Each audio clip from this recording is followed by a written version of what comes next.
시청자 여러분 안녕하십니까?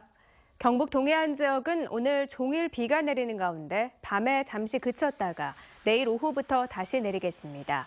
오늘 낮 최고 기온은 포항 17도 등 14도에서 17도의 분포를 보였고 내일 아침 최저 기온은 9도에서 12도를, 낮 최고 기온은 경주 24도 등 20도에서 24도로 오늘보다 더 높겠습니다. 동해상에는 바람이 매우 강하게 불면서 바다의 물결은 최고 3.5m까지 높게 일겠습니다. 신라 귀족들의 무덤이 밀집된 경주 쪽샘에서는 지금까지 수백 기의 고분과 갑옷 등 발굴 성과가 잇따르고 있는데요. 국립경주문화재연구소가 오는 22일 발굴 현장을 일반인들에게 추가 공개하기로 해 관심을 모으고 있습니다. 박상환 기자가 보도합니다. 쪽샘 44호 고분 발굴 현장. 조사원들이 붓으로 돌의 흙을 털어내고 물을 뿌려가며 세심하게 현장을 보존합니다.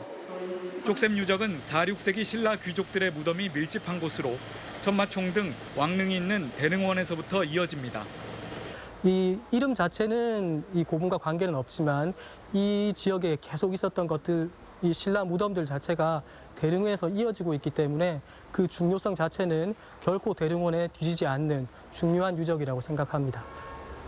지금까지 적석 목각분을 비롯한 수백 기의 고분들을 새로 확인했고 기마무사와 말이 착용한 갑옷들을 최초로 발굴하는 등 주요 학술 성과가 꾸준히 나타나고 있습니다.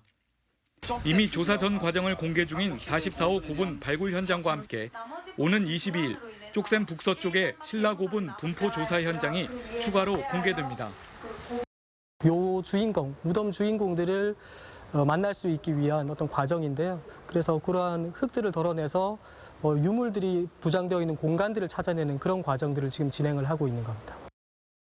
현장에서는 발굴 단원들이 쪽샘 유적 발굴의 목적과 방법, 유적의 성격 등을 방문객들에게 직접 설명할 예정입니다.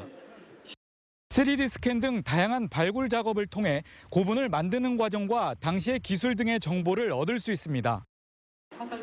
이와 함께 주요 유물을 직접 보고 만지는 체험 행사도 마련돼 신라인들의 영원한 안식처를 느껴볼 수 있는 소중한 기회가 될 것으로 기대됩니다. MBC 뉴스 박상환입니다. 오늘부터 19대 대통령 선거운동이 시작되면서 지역 정치권도 연락소를 설치하고 유세와 거리 인사 등을 하며 본격적인 선거운동에 들어갔습니다. 더불어민주당은 선거대책위원회 발대식을 갖고 죽도시장 유세와 출퇴근길 인사를 하며 정권 교체를 강조하고 있습니다. 자유한국당도 선거사무소와 연락소를 개소한 데 이어 죽도 어시장에서 유세를 하며 우파 집결을 호소하고 있습니다. 주말 선거대책위원회를 꾸린 국민의당도 평산강 로타리 등 주요 지점에서 인사를 하며 새 시대의 적임자론을 부각시키고 있습니다. 바른정당과 정의당도 대선 후보 간 토론을 통해 후보의 자질과 능력이 차별화됐다며 거리 인사를 통해 진정한 일꾼을 눈여겨봐줄 것을 호소하고 있습니다. 경북선거관리위원회는 오늘 지역 선관위원장이 모두 참석한 가운데 대통령 선거관리회의를 열고 공정한 선거 관리에 주력하기로 했습니다. 선관위는 특히 개표 관리의 공정성 확보를 위해 참관인과 투표지 심사 개수기, 표 검열, 상황표 등 개표의 모든 과정을 점검했습니다. 경찰도 도내 24개 경찰서에 24시간 선거 경비 상황실을 운영하고 제19대 대통령 선거 대비 비상 근무와 함께 본격적인 선거 경비 체제로 돌입했습니다. 김현권 더불어민주당 국회의원과 가톨릭 농민회, 전국 친환경 농업인연합회 등 농업단체가 오늘 국회에서 공동 기자회견을 갖고 사상 최고치에 달하는 쌀 재고량 해소 대책을 정부에 촉구했습니다.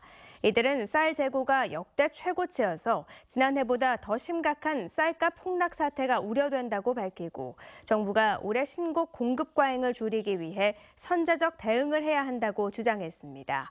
지난 2월 기준 우리나라 쌀 재고량은 정부 관리 양곡과 민간 재고를 합쳐 351만 톤으로 통계 작성 시작인 1970년 이후 최고치로 드러났지만 벼농사 수익률은 50%까지 떨어져 역대 최저치를 나타내고 있습니다. 금어기와 자율휴어기 도입으로 부족해진 수산물의 가격 안정을 위해 정부가 비축 수산물을 방출합니다. 해양수산부는 이달부터 오징어 채납기와 멸치 유자망 등의 조업이 금지됨에 따라 이번 주부터 다음 달까지 전통시장과 농수협 마트 등에 냉동 명태와 오징어, 멸치 등 6,700여 톤을 공급할 계획이라고 밝혔습니다. 방출 수산물은 품목별 권장 판매 가격을 정해 소비자들이 시중 가격보다 10에서 40% 낮은 가격에 구입할 수 있게 했습니다. 지난해 양식 어류 생산량과 어가 수가 모두 감소한 것으로 나타났습니다. 통계청 조사에 따르면 지난해 양식 어류 생산량은 8만 151톤으로 전년도에 비해 6.2% 감소했으며 양식 어가 수도 1,769곳으로 4.6% 줄었습니다.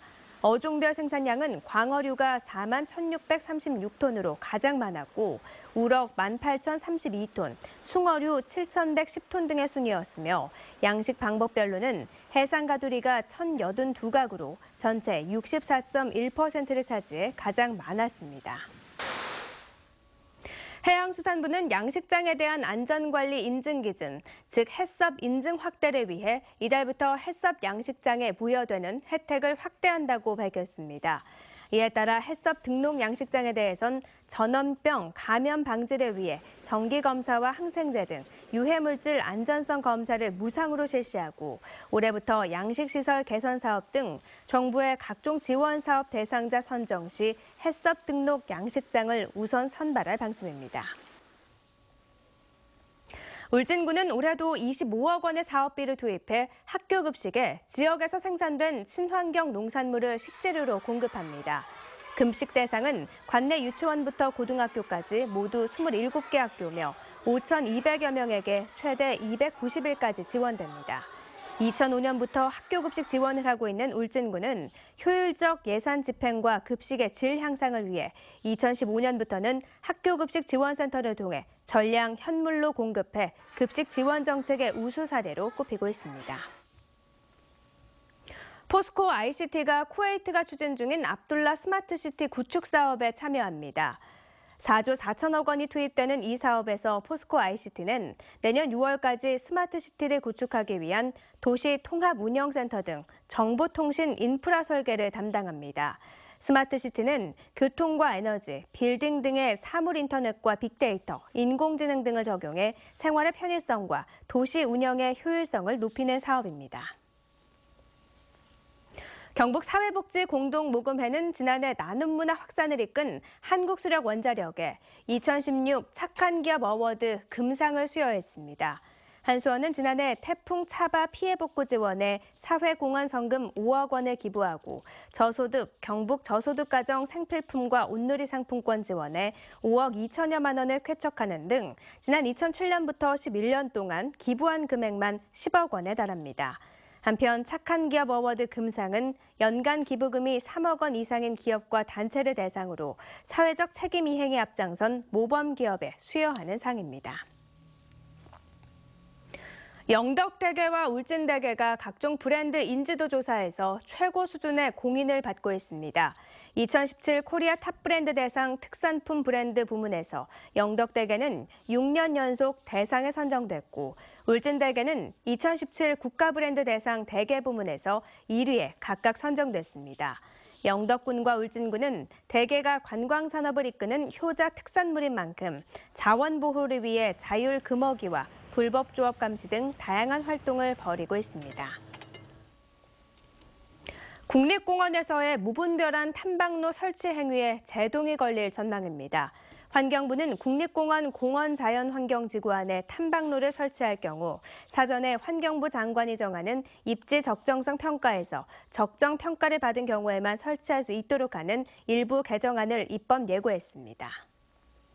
이상으로 포항 MBC 이브닝 뉴스를 마칩니다. 고맙습니다.